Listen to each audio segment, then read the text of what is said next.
السلام عليكم ورحمة الله وبركاته.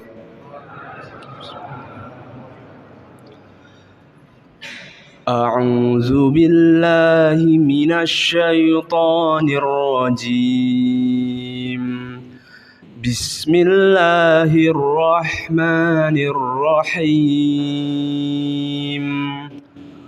طه ما أنزلنا عليك القرآن لتشقى إلا تذكرة لمن يخشى تنزيلا ممن خلق الأرض والسماوات العلى الرحمن على الأرش استوى له ما في السماوات وما في الأرض وما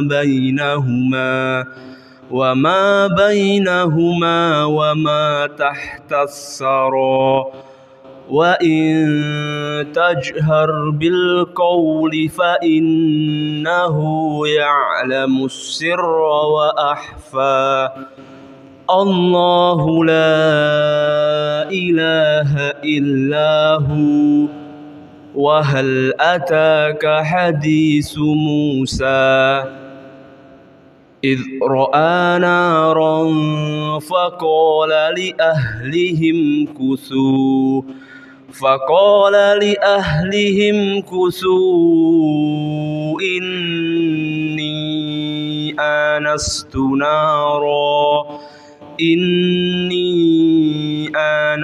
نارا لعلي آتيكم منها بقبس أو أجد على النار هوى صدق الله العظيم. والسلام عليكم ورحمة الله وبركاته.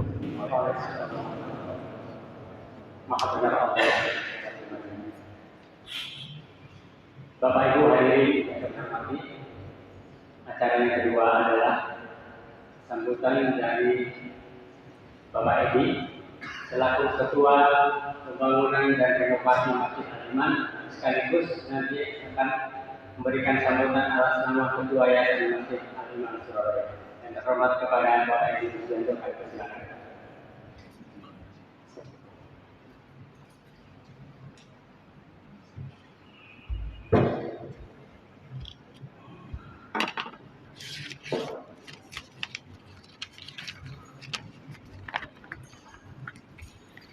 Bismillahirrahmanirrahim. Assalamualaikum warahmatullahi wabarakatuh. Alhamdulillahirabbil alamin. Wassalatu wassalamu ala asyrofil anbiya'i mursalin sayyidina Muhammadin wa ala alihi washabihi ajmain. Asyhadu an la ilaha illallah wahdahu la syarikalah wa asyhadu anna Muhammadan abduhu wa rasuluh. Allahumma shalli ala sayyidina Muhammad wa ala ali sayyidina Muhammad. Jamaah Masjid Al-Iman yang dirahmati Allah, pertama-tama marilah kita panjatkan puji syukur kehadirat Allah Subhanahu wa taala yang telah memberikan kepada kita banyak sekali nikmat, mulai dari nikmat iman, nikmat Islam, hingga nikmat waktu luang, sehingga kita semua dapat menghadiri undangan kami dalam rangka peringatan hari besar Islam, yaitu peringatan Maulid Nabi Muhammad sallallahu alaihi wasallam, yang sebentar lagi insya Allah akan disampaikan oleh yang terhormat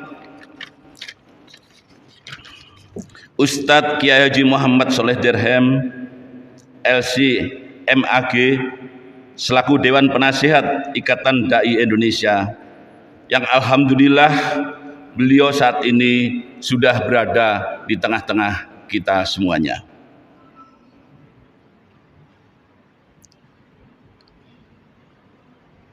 Salam serta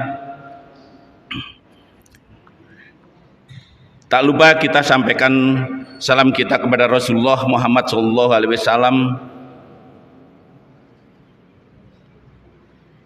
selaku Nabi Muhammad yang memberikan pencerahan kepada kita, yang insya Allah nantinya akan diadakan kupasan atau kajian oleh yang terhormat beliaunya. Untuk itu tidak ada kata-kata atau ucapan yang layak kami sampaikan kecuali ucapan terima kasih yang tak terhingga karena bersedia memberikan ilmunya kepada jamaah Masjid Al-Iman yang hadir pada malam hari ini. Namun sebelum beliau menyampaikan ceramahnya, izinkanlah saya selaku panitia pembangunan Masjid Al-Iman menyampaikan progres pembangunan masjid yang kita cintai ini.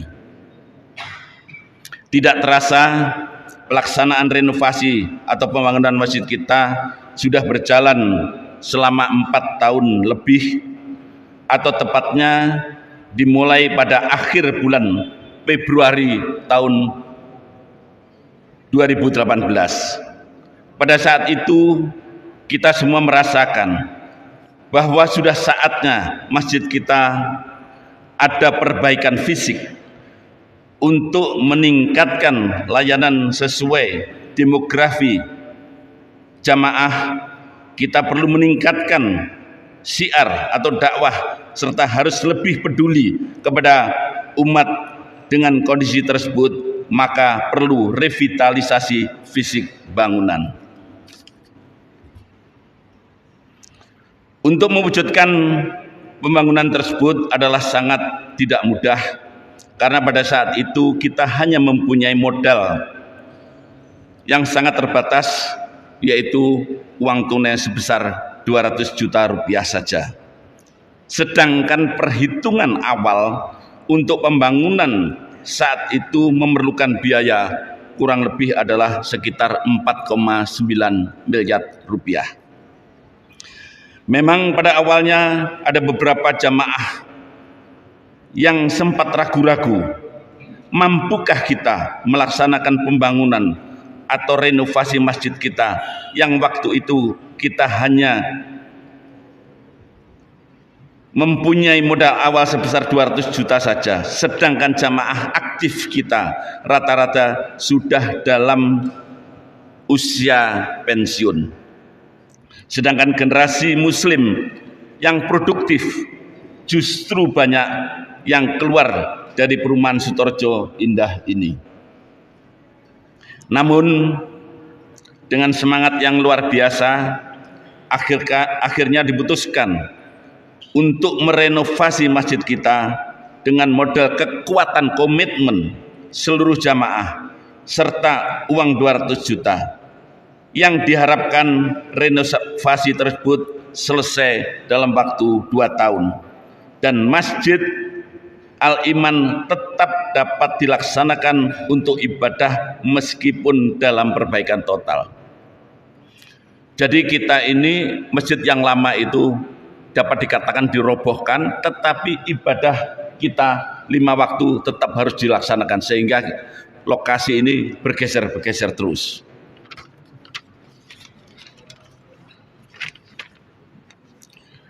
Dalam pelaksanaan pembangunan ternyata banyak sekali perkembangan, perubahan desain dan material yang pada akhirnya terjadi perubahan pembengkakan anggaran.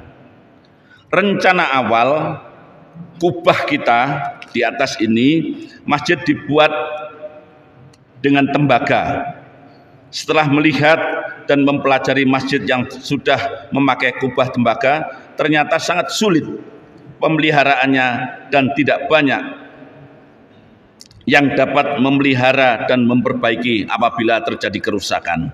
Akhirnya kubah dirubah semacam ini dan bangunan di atas pengimaman, yaitu di belakang ini rencananya hanya 2 lantai, berubah menjadi 4 lantai. Akhirnya anggaran untuk masjid saja berkembang yang tadinya 4,9 miliar menjadi 5,6 miliar. Setelah berjalan 2 tahun, memang masjid sudah nampak bentuknya dan bulan Ramadan dapat dilaksanakan dengan baik meskipun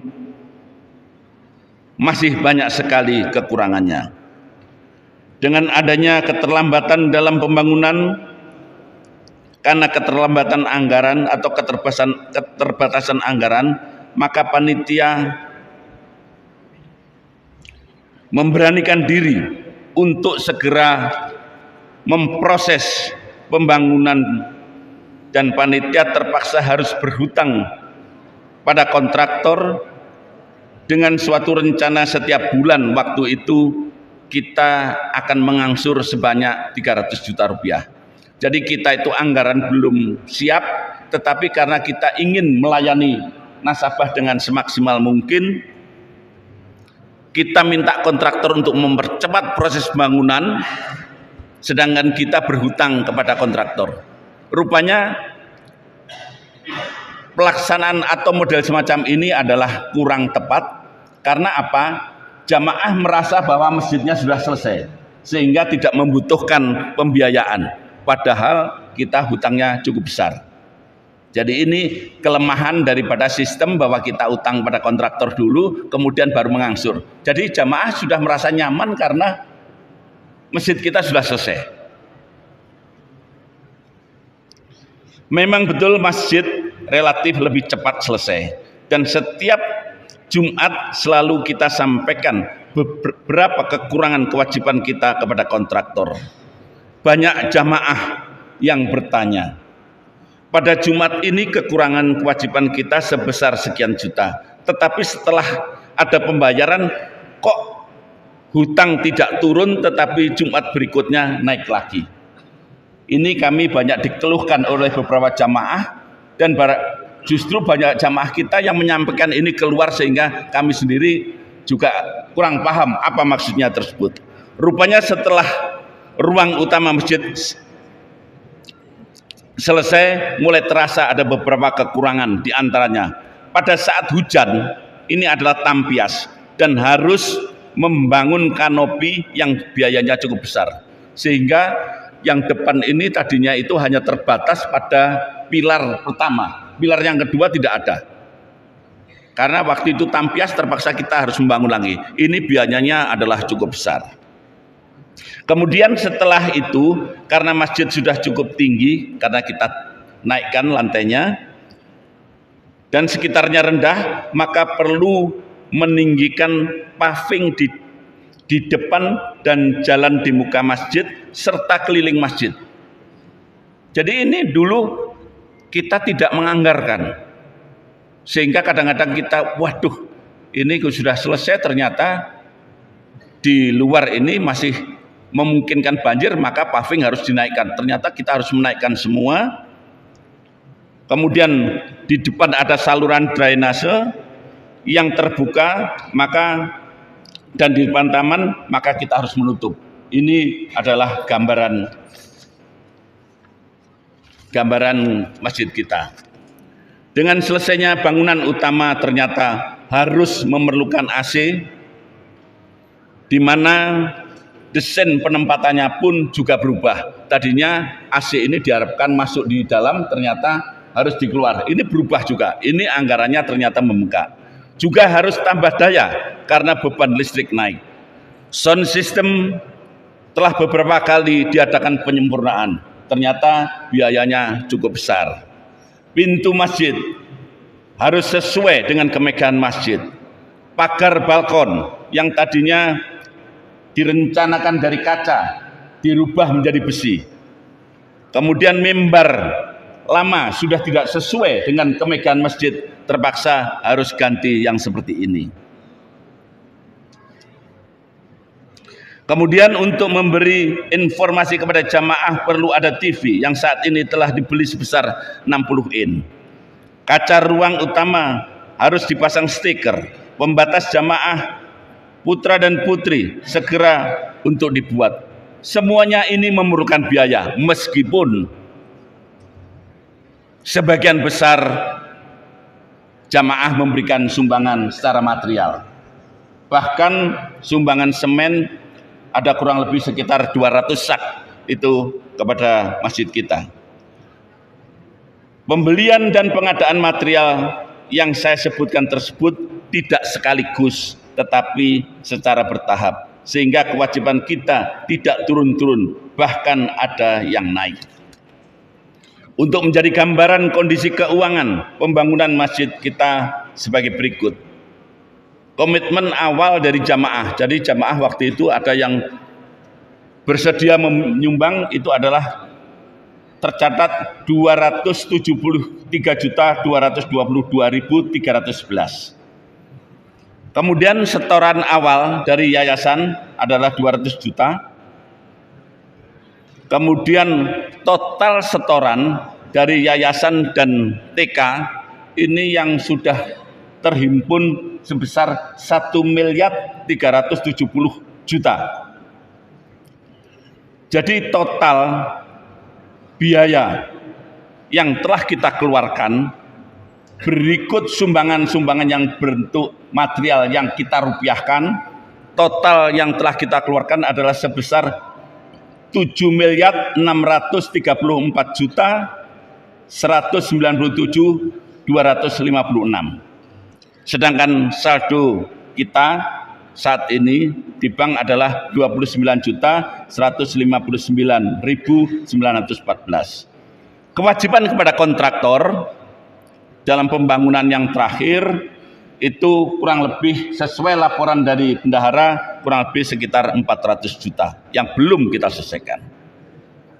Pekerjaan tambahan yang telah selesai yaitu tempat wudhu wanita telah selesai, alhamdulillah.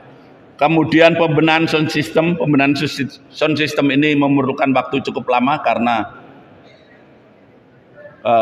akustik kita kurang bagus sehingga perlu diadakan penyempurnaan beberapa kali. Kemudian yang belum selesai dan belum dianggarkan yaitu renovasi tempat wudhu pria, ini masih belum bagus.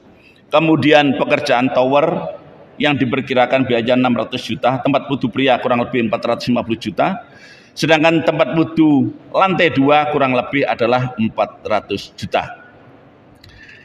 Demikian sedikit informasi yang dapat kami berikan, kurang lebihnya saya mohon maaf. Insya Allah masih terbuka lebar, kita diberikan kesempatan kepada seluruh jamaah untuk membangun gedung kita di surga. Terima kasih dan akhirnya wassalamualaikum warahmatullahi wabarakatuh.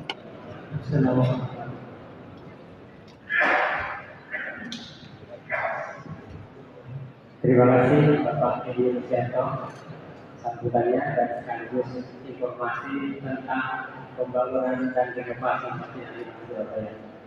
Bapak Ibu sekalian, sangat terbuka kesempatan untuk kita membangun rumah ibadah.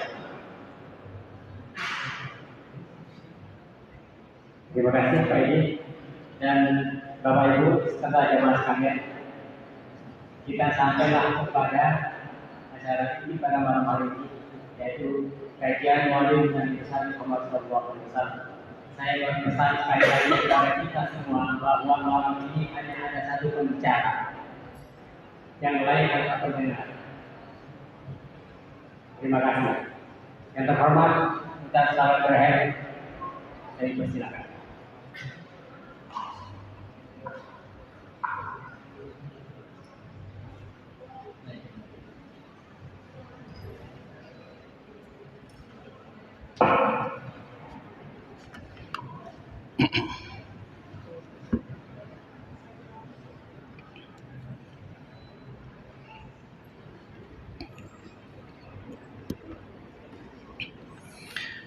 Bismillahirrahmanirrahim.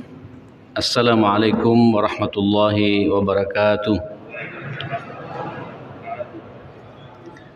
Ini sepertinya yang di ruang utama yang mudah-mudahan jawabannya belum kompak ini.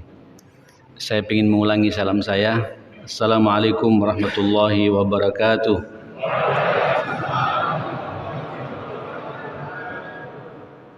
Anak muda Pak. Innal hamdalillah نحمده ونستعينه ونستهديه ونستغفره ونعوذ بالله من شرور أنفسنا وسيئات أعمالنا من يهده الله فلا مضل له ومن يضلل فلن تجد له وليا مرشدا وأشهد أن لا إله إلا الله وحده لا شريك له وأشهد أن سيدنا وإمامنا وحبيبنا وقرة أعيننا ومربينا محمدا عبده ورسوله أرسله الله رحمة للعالمين صلى الله عليه وعلى آله وصحبه وسلم تسليما كثيرا يا أيها الذين آمنوا اتقوا الله حق تقاته ولا تموتن إلا وأنتم مسلمون اللهم إن هذا إقبال ليلك وإدبار نهارك وأصوات دعاتك فاغفر لنا جميعا يا رب العالمين اللهم إنا نسألك فهم النبيين وحفظ المرسلين وإلهام الملائكة المقربين بسم الله توكلت على الله ولا حول ولا قوة إلا بالله. Jamaah sekalian, entah yang keberapa kali saya berdiri seperti ini sejak awal masuk bulan Rabiul Awal dengan tema yang sama, dengan judul yang sama, semuanya bersama-sama ingin memperingati kelahiran manusia besar, manusia mulia, manusia agung, itulah Rasulullah Sallallahu Alaihi Wasallam. Ini menarik memang. Mungkin Bapak Ibu, adik-adik sekalian, satu-satunya negara di dunia ini yang kemudian menjadikan momentum Maulid Nabi ini dijadikan libur nasional. Saya lama Pak di Timur Tengah. Saya juga sekolah di sana. Hampir semua negara di Timur Tengah sudah saya silaturahimi. Tidak ada acara seperti ini. Ada pengajian, tapi kemudian sampai dijadikan momentum libur nasional, mungkin kita satu-satunya di dunia ini. Ini ijtihad dari ulama-ulama kita, para kiai-kiai kita, para ustadz-ustadz kita, dai-dai kita dulu, ya, melihat momentum Maulid Nabi ini momentum yang luar biasa untuk bersama-sama kita kembali meneladani akhlak yang dimiliki oleh Rasulullah Sallallahu Alaihi Wasallam. Jemaah sekalian, memang kalau saya diminta malam ini berbicara tentang hikmah Maulid, sementara waktu yang diberikan mungkin 1 jam atau mungkin juga lebih sedikit atau kurang, saya kurang tahu nanti. Ini sepertinya tidak akan tuntas, Pak. Saya kebetulan pemerhati sirah Nabi, punya kajian di berbagai macam tempat membedah tentang perjalanan kehidupan Rasulullah Sallallahu Alaihi Wasallam, baik di Al-Akbar, di Masjid Mujahidin, di masjid saya sendiri, memegang satu kitab namanya Ar-Rahiqil Makhtum. Ya, ini satu-satunya kitab yang menceritakan sejarah Rasulullah sejak Nabi, sejak orang tua Nabi, bagaimana masa jahiliyah di sebelum kelahiran Nabi sampai Nabi meninggal dunia. Itu setiap halaman yang saya kaji, setiap itu pula saya mendapatkan hikmah baru, mendapatkan subhanallah arahan-arahan hidup yang baru, yang sangat aplikatif dengan kehidupan kita. Kenapa? Karena memang Nabi itu telah dilegitimasi oleh Allah Subhanahu wa taala. Inilah satu-satunya manusia di dunia. Dari Adam alaihissalam sampai nanti manusia terakhir, Pak, tidak ada sejarah manusia yang lengkap, sempurna dan menjadi teladan bagi kita kecuali hanya Rasulullah Sallallahu Alaihi Wasallam. Betul tadi Pak Haji Arifin tadi membawakan ayatnya, laqad kana lakum fi Rasulillah uswatun hasanah liman kana yarjullaha wal yawmal akhir wa dzakarallaha katsira. Memang buat kalian semua, sesungguhnya buat kalian, buat kita semua ini, Pak, fi Rasulillah, pada performa, pada sosok pribadi Rasulullah Sallallahu Alaihi Wasallam itu uswatun hasanah. Di sini Allah tidak mengatakan al uswatul hasanatu, Kalau yang belajar bahasa Arab faham ini Pak. Kalau pakai alif lam, al-uswa al-hasanah, teladannya itu hanya pada satu sisi. Tapi sengaja oleh Allah dinakirahkan uswatun hasanatun. Semua apa yang ada pada Rasulullah itu uswah bagi kita, teladan bagi kita.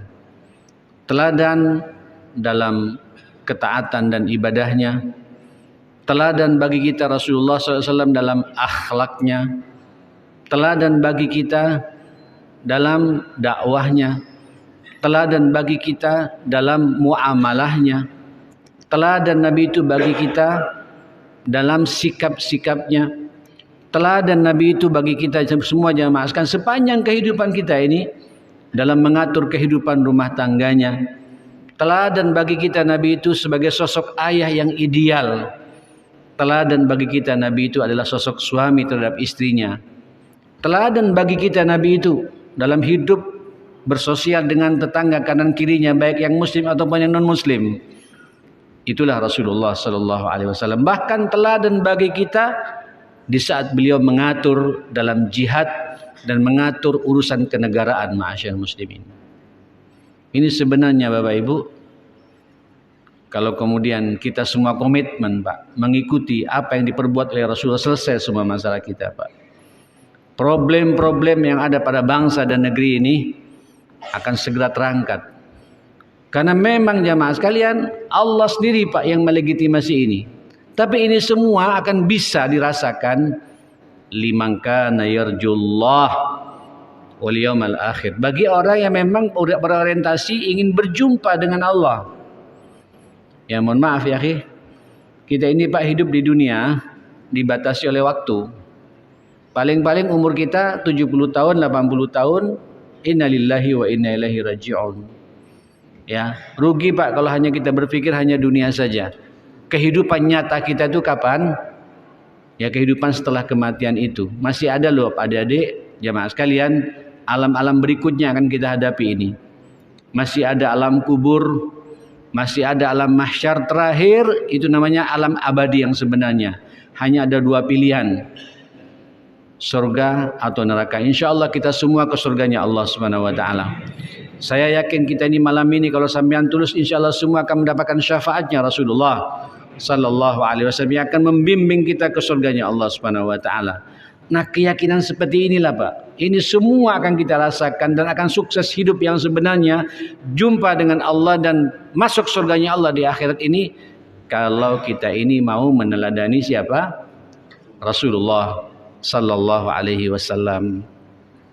Jamaah sekalian, akhirnya saya teringat jamaah sekalian dengan kumpulan beberapa ayat dalam surat An-Najm tentang rincian kenapa Nabi patut menjadi contoh buat kita itu. Profesor Dr. Isam Al-Bashir, ini guru saya kebetulan Pak, dari kampus yang sama pula dengan saya di Jamiatul Imam Muhammad bin Saud di Riyadh. Beliau sekarang ada di Kuwait jamaah sekalian. Syekh Isam Al-Bashir ini beliau mengatakan zakkallahu lisanahu faqal wa ma yantiqu 'anil hawa. Muhammad itu nabi kita ini memang dijaga Pak oleh Allah Subhanahu wa taala lisannya. Mohon maaf kalau bahasa agak kasar sedikit, mulut nabi ini Pak, lisan nabi itu dijaga oleh Allah Subhanahu wa taala. Seraya Allah mengatakan wa ma yantiqu 'anil hawa. Apa yang dibicarakan oleh Muhammad itu tidak berangkat dari keinginan hawa nafsunya. Ini seakan-akan Allah memberikan sinyal kepada kita. Kalau antum, ini saya lihat banyak para mahasiswa ini calon-calon pemimpin ke depan, leader-leader ke depan, luar biasa ini.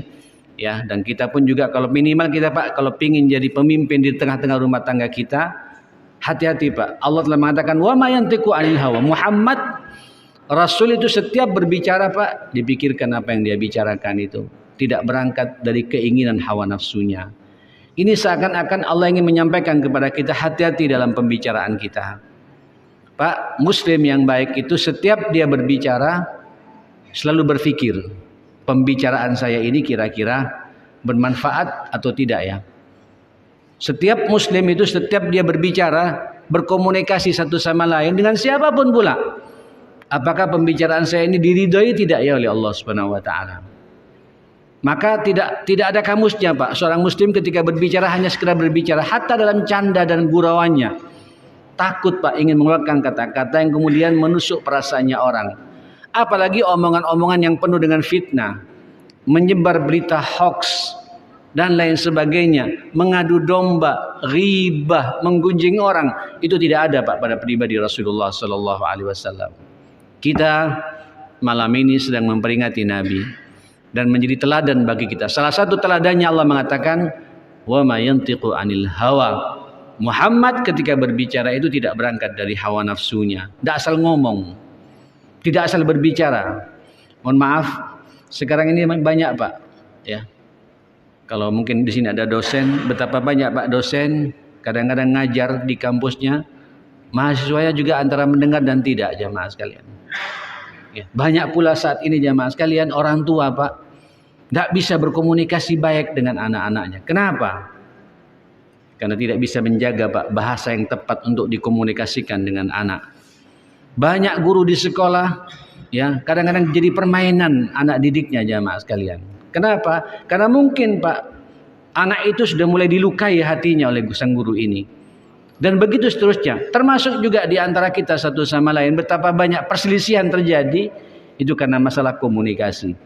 Oleh karenanya Rasulullah sallallahu alaihi wasallam juga mengatakan, salah satu ukuran kualitas iman seseorang itu lihat bagaimana cara dia berbicara. Man kana yu'minu billahi wal yaumil akhir falyakul khaira. Barang siapa beriman kepada Allah, coba Pak, beriman, ada kata-kata iman, beriman kepada Allah wal yaumil akhir dan punya orientasi akhirat, ingin masuk surganya Allah Subhanahu wa taala, falyakul khairan, hendaklah dia berkata-kata yang baik. Jadi setiap dia mau berbicara ditanyakan pada dirinya, Pak, ini pembicaraan ini baik tidak ya? Momennya tepat enggak saya berbicara seperti ini? Apa dampaknya kalau saya berbicara seperti ini? Ya, ada pengaruhnya tidak apa yang saya bicarakan kepada orang yang mendengarkan ini? Dijaga betul Pak cara komunikasi, dan muslim harus begitu. Kalau tidak bisa kata Nabi, liyaskut, diam. Diam itu iman, Pak.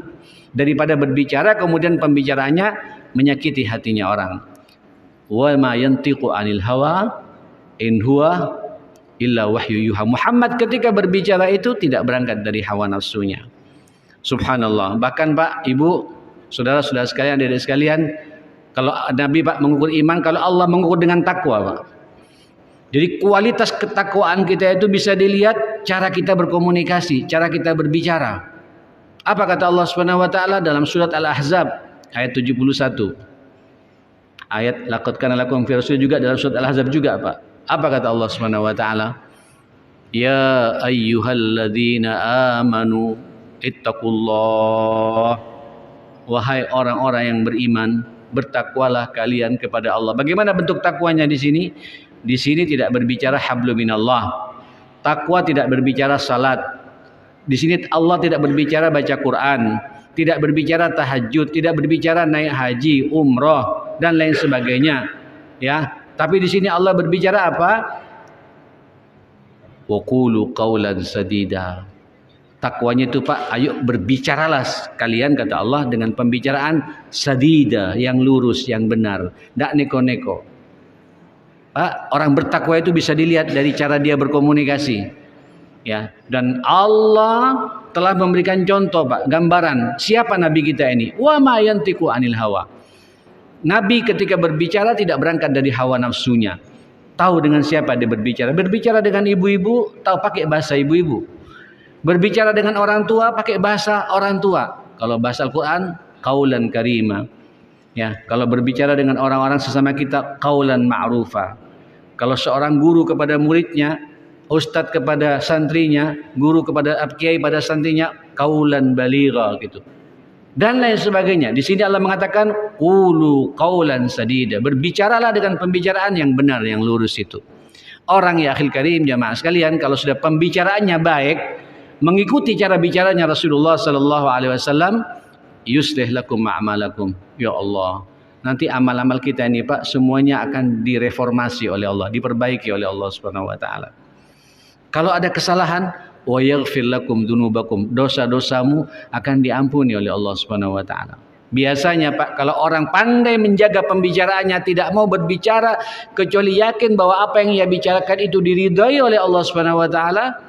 Wa may yuti'illaha wa rasulahu faqad faza fawzan 'azima. Biasanya Pak, ketaatannya kepada Allah dan ketaatannya kepada Rasulullah totalitas jamaah sekalian. Menikmati taat itu. Kenapa? Sampean lihat Pak, orang kalau ada banyak bicara, menikmati dia Pak salatnya, menikmati baca Qur'annya. Sekarang banyak orang salat Pak terburu-buru jamaah sekalian. Banyak orang baca Quran Pak, kok tidak selesai-selesai, ngantuan segala macam. Ini salah satunya Pak, yang mempengaruhi semua itu, kita tidak bisa menjaga apa? Mulut kita, pembicaraan kita jamaah sekalian. Karena apa yang kita bicarakan mengikuti irama hawa nafsu kita. Na'udzubillah. Nah sekarang apa kata Allah? In huwa illa wahyu yuha. Zakkallahu syar'ahu wa khabarahu faqal in huwa illa wahyu yuha. Konten pembicaraannya pun apa yang dibawa oleh Nabi itu jemaah sekalian? Apa berita yang dibawa oleh Rasulullah? Syariat yang ditebarkan oleh Rasulullah berbentuk pembicaraan itu apa itu? In huwa illa wahyu yuha. Semuanya wahyu yang datang dari Allah Subhanahu wa taala. Naam, mungkin ada bertanya pada kita Pak, ya wajar Ustaz, Rasul wahyu yang turun. Pak, tapi sekarang wahyunya sudah ada di hadapan sampean. Berbentuk Al-Qur'an 30 juz ini. Kita tahu kan wahyu itu ada dua macam jemaah sekalian. Ada wahyu yang tertulis, itulah Al-Qur'anul Karim. Ya, yang aib bagi kita Pak, merasa umatnya Rasulullah, dan malam ini kita sedang memperingati Maulid Nabi, kelahiran Rasul, untuk meneladani akhlak Rasulullah. Tiada hari kecuali antum harus bisa baca Quran. Adik-adik mahasiswa, saya punya pengalaman jadi mahasiswa pula. Coba Dek, begitu bangun subuh, sebelum Anda membuka mata kuliahnya, buku pelajarannya, bukalah dulu kitabullah. Bukalah dulu kalamullah. Bukalah dulu Al-Quran ini sebelum kita membuka yang lainnya. Loh, saya teringat Pak, masa-masa dulu saya kuliah di Saudi jamaah sekalian. Di Saudi ini Pak, semuanya hafalan. Saya kebetulan di Fakultas Usuluddin jurusan hadis. Itu Pak, satu semester 4 bulan saya harus hafal 179 hadis. Itu sanadan wa matnan Pak. Sanadnya dan matanya harus hafal semua jamaah sekalian. Itu baru hadis Pak, belum tafsirnya, belum nahunya jamaah sekalian, belum sirah nabawiyahnya, belum mustalahul hadisnya. Itu kitab jamaah sekalian. Ya Allah Pak, ada satu meteran kira-kira numpuk Pak. Saya pada waktu mengatakan rasanya saya nggak pas di sini. Mustahil akan bisa masuk ke otak saya semua ini jamaah sekarang gitu. Tapi subhanallah Pak, saya merasakan betul dampak dari Al-Quran ini ma'asyal muslimin. Ya akhil karim, jangan main-main dengan Al-Quran Pak. Adik-adik jangan main-main dengan Al-Quran. Tolong, dan aib antum sebagai mahasiswa muslim kemudian tidak bisa baca Quran. Musibah itu Pak. Tidak akan barokah ilmu 4 tahun di kampus kalau antum tidak bisa baca Quran. Pegang omongan saya jamaah sekalian. Dan saya merasakan dahsyat semua itu jamaah. Dan Quran ini, Allahu Akbar, Quran itu hidayah ya akhi. Petunjuk, arahan hidup buat kita. Quran itu tidak hanya petunjuk, tapi wabayinat minal huda. Memberikan rincian Pak. Keterangan yang nyata, rinci untuk bisa meraih semua hidayah yang kita cari itu. Wal furqan, dan diberi pula oleh Allah apa? Penjelasan Pak, pembeda. Mana jalan ke surga, mana jalan ke neraka. Mana kurikulum yang harus saya baca ini sehingga nanti saya bisa menjawab dengan benar, dan mana yang tidak perlu saya baca. Dengan Quran, tawasul dengan Quran selesai semua masalah jamaah sekalian. Ikhwatal iman, sampai saya kemarin saya menyampaikan di mana nih Pak? Oh tadi pagi saya juga menyampaikan di Namira. Saya setiap Ahad kedua saya biasa ngisi di Masjid Namira di Lamongan subuh. Bagi sampean Pak yang punya kantor, ya, yang biasa mimpin rapat dengan anak buah, dengan karyawan, coba Pak sebelum memulai rapat baca Al-Quran Pak. Baca Al-Quran dan rasakan Pak, rapat itu akan dimudahkan oleh Allah Subhanahu wa taala gitu. Saya kemarin di Telkom Pak, di PJB. Sekarang PJB berubah nama, namanya sekarang menjadi PLN Nusantara Power. Tidak PJB lagi jemaah sekalian, ada perubahan nama. Saya katakan pada bapak-bapak manajemen, cobalah sebelum rapat itu Pak, selama kita tahu komunitasnya muslim, mulailah dengan baca Quran walaupun hanya 1-2 ayat. Atau yang sampean hafal, hatta qul huwallahu ahad, sebelum memulai rapat berkomunikasi dengan Allah Subhanahu wa taala. Rapat dengan Allah Subhanahu wa taala dulu, Pak. Berdialog dengan Allah Subhanahu wa taala. Itu rapat Pak dimudahkan oleh Allah Subhanahu wa taala, Pak. Bagi pengusaha Pak, Ketika rapat evaluasi pekanan dengan anak buahnya, sebelum memulai evaluasi tentang bisnis kita, mulai dulu berkomunikasi dengan Allah dengan baca Al-Quran. Apalagi para mahasiswa seperti ini jamaah sekalian. Ya Allah, insya Allah sampean 3,5 tahun selesai Pak. Adik-adik semua ini. Betul itu. Bahkan mungkin lebih cepat lagi. Bisa saja. Dengan dahsyatnya Al-Quran itu jamaah sekalian. Quran itu saya katakan tadi hidayah masalahnya ya akhi. Quran itu tibyan, bayinat, memberi penjelasan untuk bisa meraih hidayah yang kita cari itu. Dan diberi pula oleh Allah furqan Pak, pembeda. Tidak hanya itu kata Allah Subhanahu wa taala, Quran itu nur Pak, nur cahaya. Apa nur? Nurnya datang dari lewat Quran Pak. Orang kalau sudah mendapatkan nurnya Quran, tidak akan gelap hidupnya ma'asyal muslimin. Quran itu syifa, obat jemaah sekalian, obat hati, obat pikiran, termasuk juga obat fisik. Sampai yang kalau sakit Pak, baca Quran. Sebelum ke dokter Pak, coba tawasul dengan Al-Quran. Betul Pak. Punggung saya juga kumat jemaah sekalian Pak. Ya, saya pernah dioperasi cukup serius Pak. Kadang-kadang mulai kumat, saya pegang Pak. Saya baca ayat-ayat Al-Kursi, ayat kursi, kemudian 2 ayat terakhir lillahi ma fis sebagaimana dibacakan tadi oleh imam kita. Kemudian saya baca qul huwallahu ahad, qul a'udzu birabbil, kemudian Al-Fatihah Pak. Saya pegang jamaah sekalian. Subhanallah, berkurang Pak. Cobalah Pak, sebelum kemana-mana Quran menyelesaikan semua masalah kita jamaah sekalian. Dan Quran itu jamaah sekalian, kata Allah Subhanahu wa taala, inna hadzal Quran yahdi lillati hiya aqwam. Sesungguhnya Al-Quran ini bisa memberikan petunjuk arahan hidup yang lillati hiya aqwam, bukan qawim Pak, bukan lurus, tapi lebih lurus lagi ya Mas sekalian. Dan inilah Pak yang dicontohkan Rasulullah sallallahu alaihi wasallam. Pak, Nabi itu tiada hari kecuali membaca Al-Quran. Mohon maaf, sampai katanya jemaah sekalian begitu dahsyatnya bacaan Quran Nabi ini. Itu si Abu Jahal Pak, Fir'aun hadhil ummah, kata Nabi ini Fir'aun umat ini Abu Jahal Pak. Itu katanya ketika sumpah Pak, rupanya juga dia tengah malam tu Pak datang mendekati rumah Rasulullah sallallahu alaihi wasallam. Karena dalam satu riwayat dikatakan Nabi itu hampir tiap malam Jibril datang Pak, yudarisuhu, tadarusan dengan Rasulullah. Rasul Pak menyetor hafalannya kepada Jibril jamaah sekalian. Menjaga Quran yang liyusabbita fi fuadak, itu Jibril datang tiap malam Pak. Sehingga Nabi baca jamaah sekalian, suaranya keluar. Jangan tanya bagaimana indahnya bacaan suara Rasulullah sallallahu alaihi wasallam. Itu Abu Jahal Pak, malam-malam hari datang Pak. Ada yang mengatakan tengah malam, ada yang mengatakan 2/3 malam, nguping Pak. Merasakan ketenangan hatinya. Sebenarnya fitrahnya itu Pak menerima agama ini Pak, tapi karena kesombongannya, karena kebetulan akan memimpin masyarakat Arab ini, nabinya kebetulan kena sama anak yang yatim namanya Muhammad. Memang dulu Pak katanya itu masyarakat jahiliyah Pak, kalau ada anak yatim terpinggirkan Pak, kan dianggap tidak punya masa depan. Justru kenabian ini datang kepada Rasulullah. Untung Pak dari bangsa yang sangat termulia, dari bangsa Quraisy, dari Bani Hashim sallallahu alaihi wasallam. Dan itu si Abu Jahal dengarkan Pak, menikmati. Sampai dia kadang-kadang sampai menangis jemaah sekalian. Sekali waktu ada temannya juga Pak datang Pak. Rupanya juga menikmati. Kaget Pak. Berbarengan ketemu dengan Abu Jahal, sama-sama ngelihat, sama-sama mendengar juga jemaah sekalian.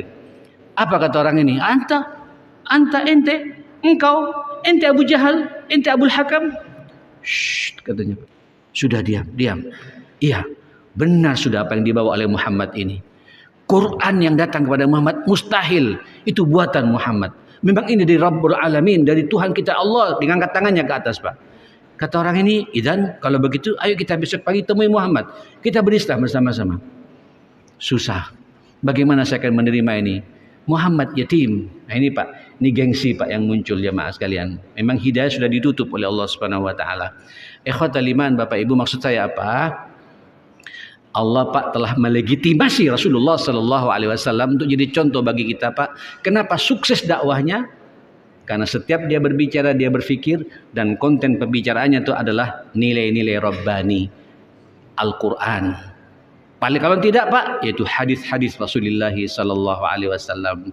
Ikhwatal iman, 2 ini saja Pak kalau sampean pegang, sampean berpegang teguh dengan 2 hal ini saja. Apa kata Nabi sallallahu alaihi wasallam? Taraktu fikum amrain.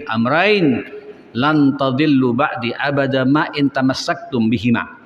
Aku tinggalkan kepada kalian dua perisai, dua perkara penting. Kalau kalian berpegang teguh dengan dua perkara ini, kalian tidak akan sesat selama-lamanya di dunia dan di akhirat. Apa itu? Kitabullah, Al-Quran, kitabullah, Al-Quran Pak, kitab Allah, wa sunnati, dan sunnah-sunnahku, hadis-hadisku itu Pak. Monggo, saya berharap ini para mahasiswa tidak hanya sekedar berkutat dengan organisasi.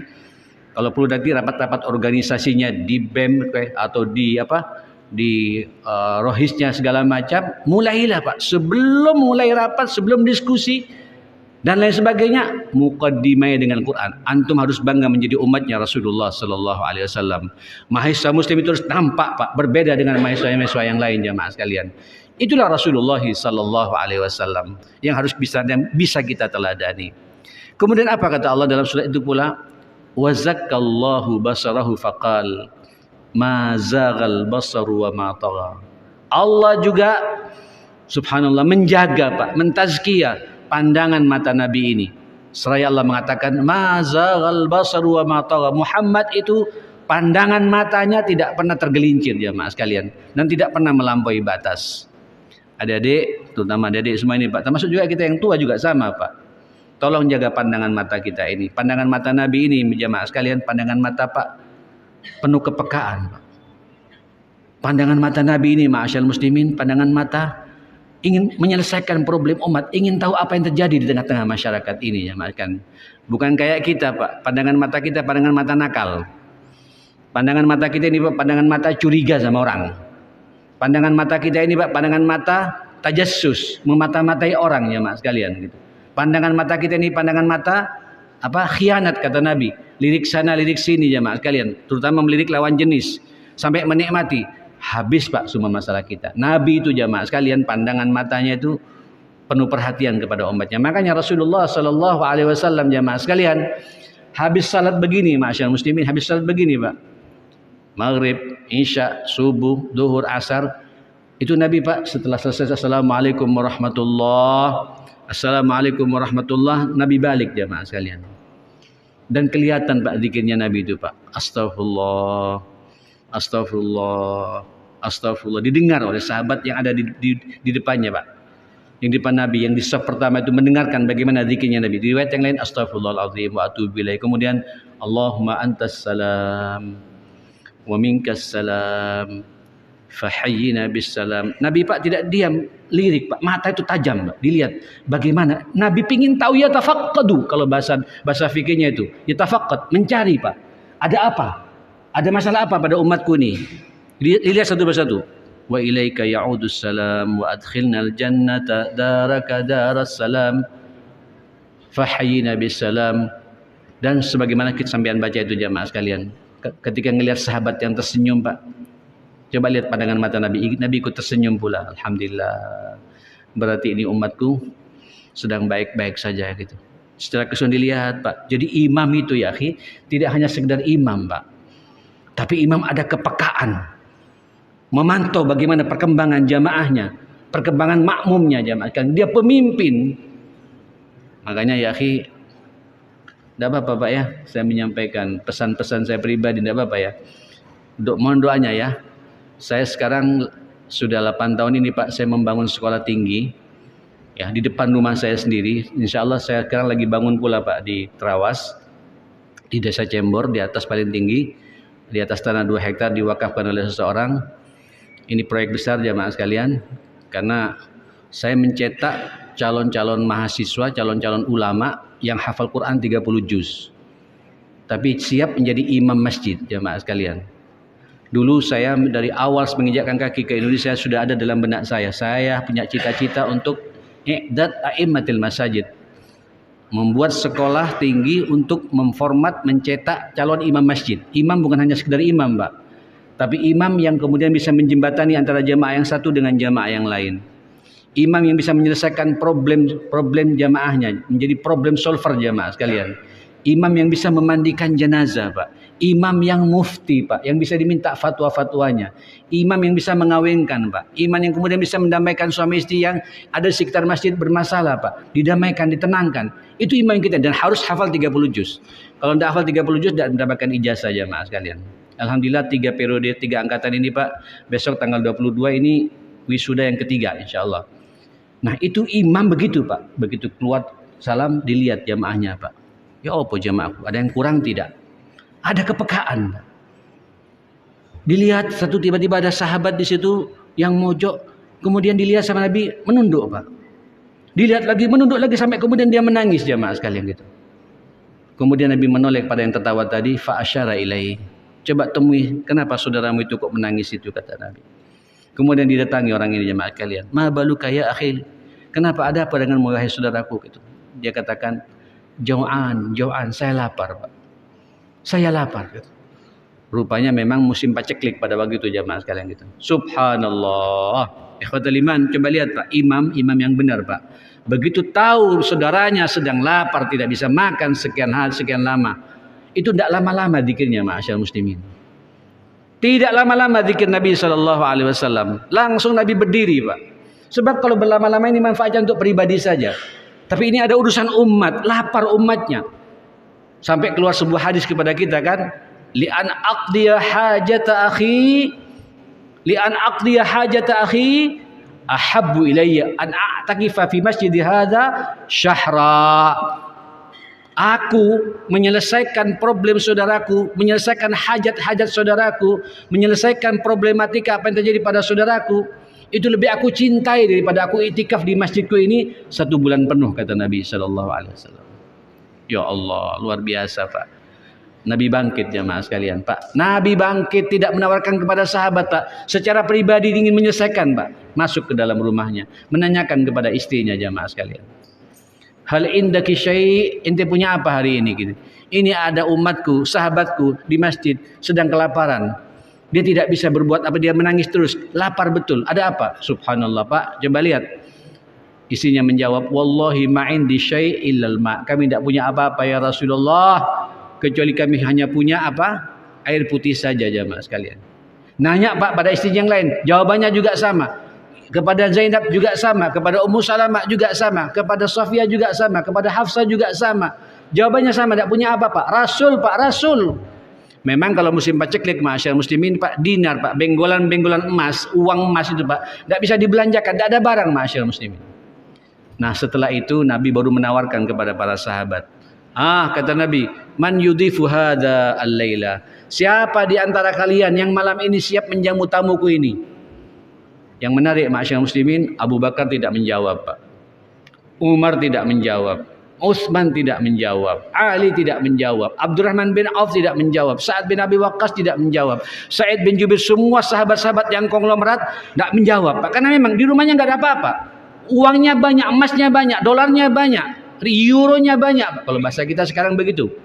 Tapi dia tidak ada barang untuk dibelanjakan, untuk dimakan jamaah sekalian. Tiba-tiba ada orang ahli dari Ansor mengangkat tangan, ana ya Rasulullah. Aku ya Rasulullah, izinkan aku untuk menjamu tamumu ini. Gitu. Dibawa Pak orang ini, dimasukkan ke mobilnya. Kalau sekarang mungkin dimasukkan ke mobilnya Pak, ke Avanzanya ya. Dulu Pak dinaikkan ke ontanya. Atau dinaikkan ke kudanya Pak, dibawa di bopong, lemas sampai kemudian masuk ke rumahnya. Dia katakan pada istrinya, akrimi dhaifa Rasulillah. Tolong muliakan ya, ini tamunya Rasulullah. Aku diperintah sama Nabi untuk menjamu tamu ini. Apa jawaban istrinya gitu? Wallahi ma'indi syai'. Rupanya tidak tahu Pak, kalau di rumah juga enggak ada apa-apa juga Pak. Illa qutasibyani, saya enggak punya apa-apa semalam ini Bang. Ini tinggal makanan malam ini, itu pun cukup untuk anak kita. Besok tidak ada lagi loh. Kata suaminya Pak, sudah masak saja. Kalau sekarang kayak serlak tuh Pak, makanan bayi Pak. Bubur, masak. Ini tamunya Rasulullah, masak. Nanti bagaimana dengan anak kita kata istrinya? Sibukkan dia bermain. Nanti kalau udah capek, tidak bikin makan, ngantuk, buat dia tidur gitu. Begitu siap makanan, matikan lampu. Tunjukkan bahwa arina nakul. Tunjukkan bahwa kita juga makan di belakang. Bunyikan piring saja gitu. Biar dia tidak tersinggung. Dan berikan makanan pada tamu. Maka dimakan sama tamu itu Pak. Sementara dia dengan istrinya juga lapar juga. Dan anaknya juga semua lapar ma'asyal muslimin. Allahu Akbar. Kemudian dia kenyang Pak, balik pulang, berkumpul dengan sahabat di Ashabus Suffah di masjid. Subuhnya Pak, masjid menunggu Pak di pintu utama masjid, jamaah sekalian. Ini Pak kepekaan seorang pemimpin, kepekaan seorang leader, jamaah sekalian. Mata itu Pak mencari apa masalah yang terjadi di tengah-tengah umat ini, ma'asyiral muslimin. Apa kata Rasulullah? Nabi nunggu Pak. Tiba-tiba datang orang ini, jamaah sekalian, yang menjamu tamu tadi malam Pak. Ini Jibril baru datang menyampaikan kepadaku, Allah menyampaikan salam kepadamu. Allah bangga, laqad ajiballahu min sani'ikuma al-laila. Allah sangat bangga, terkagum, terheran-heran terhadap apa yang kalian perbuat tadi malam ketika menjamu tamu kalian itu. Au kama qala sallallahu alaihi wasallam. Ikhwatal iman, Bapak Ibu, Pak, ayo mata ini kita jaga ya. Tunjukkan kepedulian Pak satu sama lain. Kita tidak boleh Pak cuek kepada, karena kata Nabi, masalul mu'minina fi tawaddihim wa tarahumihim wa ta'atufihim kamathalil jasadil wahid idza ishtaka minhu udwun tada'a sa'ilul jasadi bis-sahari wal humma. Perumpamaan mukmin yang satu dengan mukmin yang lain, muslim yang satu dengan muslim yang lain, dalam cinta mencintainya, dalam kasih sayangnya, dalam kelembutannya dan perhatiannya, ibarat satu tubuh, jamaah sekalian. Tahu satu tubuh, jamaah sekalian? Sakitnya di sini Pak, seluruh anggota tubuh merasa sakit semua Pak, meriang dan nggak bisa tidur, jamaah sekalian. Nah ini Pak, mata yang kita punya harus peduli Pak, minimal, apalagi dalam kondisi begini ya. Kata pemerintah Pak, kata Pak Jokowi, tahun 2023 Pak, tahun ruwet, gelap. Ya, insya Allah Pak, kalau semua kita guyup satu sama lain. Kita malam ini sedang memperingati Maulid Nabi. Nabi itu Pak sangat peka menjembatani antara jamaah yang satu dengan jamaah yang lain. Pedulinya luar biasa, jamaah sekalian. Monggo Pak, saling menguatkan satu sama lain di antara kita, saudara-saudara sekalian Pak. Inilah kita meneladani akhlaknya Rasulullah sallallahu alaihi wasallam. Jamaah sekalian, ada satu lagi, jamaah sekalian, ditutup Pak oleh Allah Subhanahu wa taala. Wa zakkahu kullahu faqal wa innaka la'ala khuluqin azim. Dan Allah Pak telah memformat Nabi secara keseluruhan, seraya Allah mengatakan, sungguh engkau ya Muhammad berada pada puncak akhlak yang sangat agung, yang sangat mulia. Bapak Ibu, jangan tanya akhlaknya Rasulullah ya. Akhlak ma'allah, ya Allah. Nabi Pak, saya pikir tidak ada orang Pak di dunia ini yang lebih sibuk daripada Rasulullah Pak. Ya, hatta Pak Jokowi, hatta Biden Pak, ya, hatta Xi Jinping yang di mana ini? Yang di Cina, jamaah sekalian. Rasul Pak, Rasul luar biasa. Sesibuk apapun bulan tidak lupa Pak, tengah malam bisa berkomunikasi dengan Allah Subhanahu wa taala gitu. Mensyukuri akan berbagai macam nikmat sampai kakinya bengkak Pak, berkomunikasi. Ini akhlak ma'allah. Saya berharap ya akhil karim, antum kalau mengaku umatnya Rasulullah, ayo Pak penuhi haknya Allah. Hak-hak antum akan dipenuhi oleh Allah Subhanahu wa taala. Selesaikan urusan kita dengan Allah, urusan kita nanti akan diselesaikan semuanya oleh Allah Subhanahu wa taala. Hada akhlak ma'allah, akhlak kita dengan Allah. Laksanakan perintahnya, jauhi semua larangan-larangannya, komitmen Pak dengan perintah Allah, insyaallah. Itulah akhlak kita dengan Allah Subhanahu wa taala dan sampai akan dijaga oleh Allah Subhanahu wa taala. Nah, yang kedua akhlak ma'an nas. Siapa akhlak ma'an nas ini, jamaah sekalian? Banyak Pak sentuhannya Pak ya. Yang pertama akhlak dengan orang tua kita sendiri. Adik-adik ya, kalau adik-adik ingin sukses ya, tolong Dek, apa yang terjadi dalam keseharian kita Pak, laporkan adik-adik pada orang tua, biar bangga orang tua kita. Ya. Bangga. Jangan sampai buat masalah dengan orang tua. Sebenarnya sukses kita Pak, selain kita dengan Allah selesai Pak, yang kedua, yang pertama kali orang tua. Saya perhatikan kita kalau tidak ada masalah dengan orang tua Pak, dimudahkan semua urusan kita oleh Allah Subhanahu wa taala. Termasuk kita ini Pak. Saya secara pribadi Pak, ketika anak saya bermasalah, saya langsung Pak, doa saya pertama, Rabbil filli wali walidayya warhamhuma kama rabbayani. Saya bertawassul Pak dengan doa, saya minta yang terbaik buat orang tua saya untuk kebaikan anak saya sendiri. Dahsyat ini Pak. Orang tua ini jimat betul ya Mas sekalian. Antum kalau pengen sukses, adik-adik pengen sukses, kawal orang tua. Bahagiakan orang tua. Jangan dibuat ruwet orang tua gitu. Bagi yang sudah berkeluarga, tolong problem-problem keluarga jangan cerita sama orang tua. Sudah cukup orang tua membesarkan sampean yang sudah berkeluarga ini Pak. Jangan disibukkan lagi dengan problem-problem di lapangan.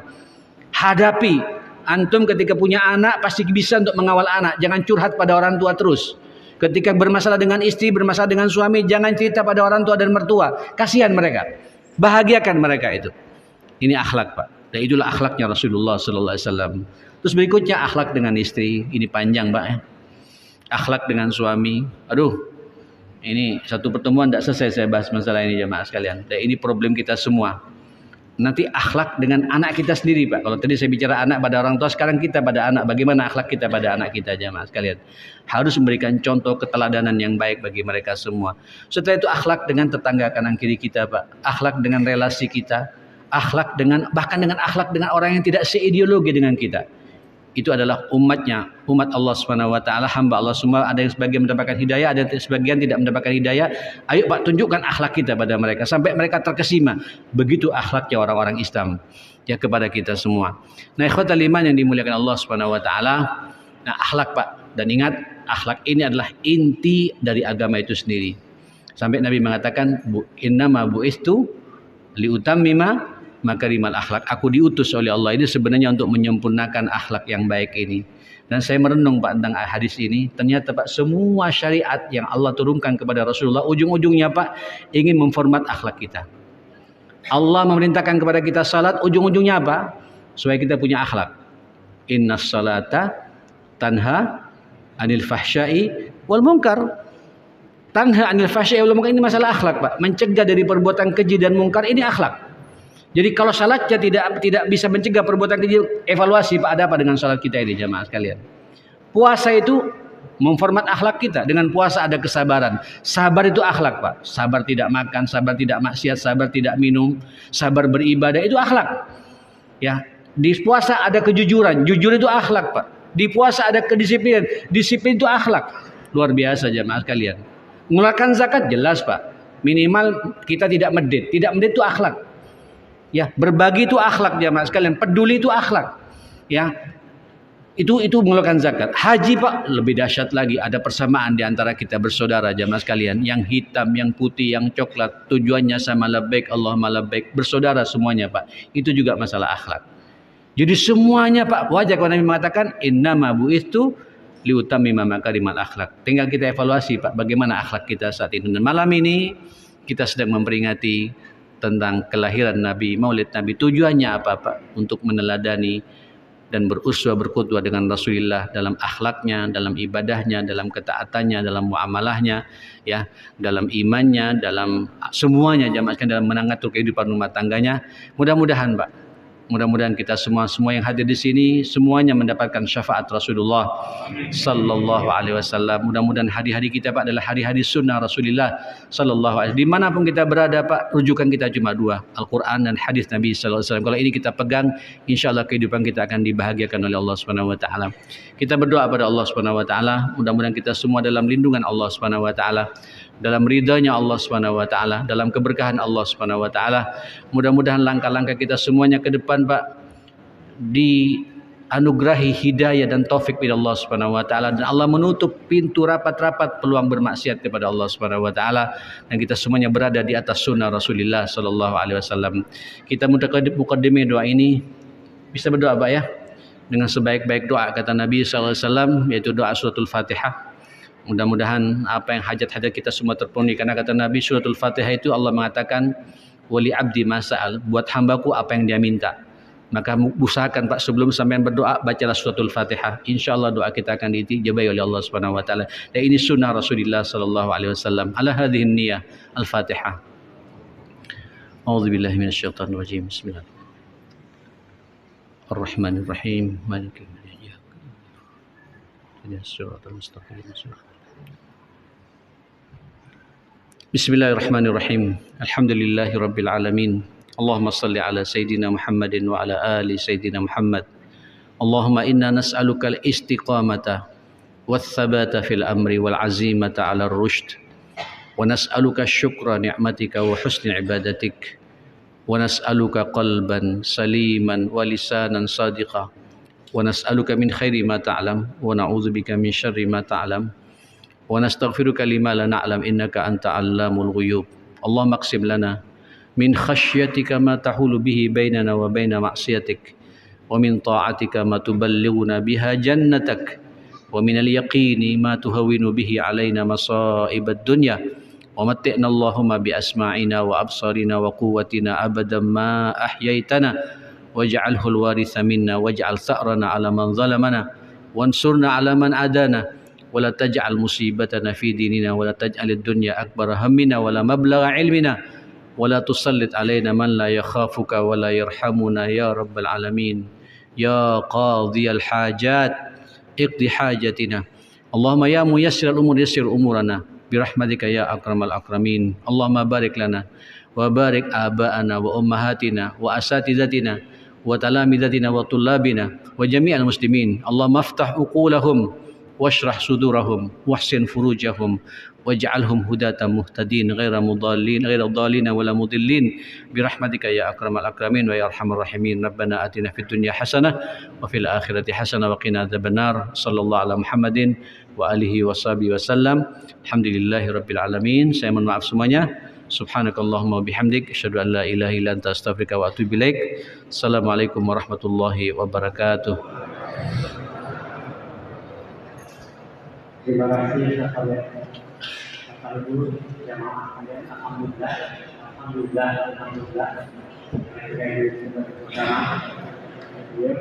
Dan mudah-mudahan kita yang di sini sama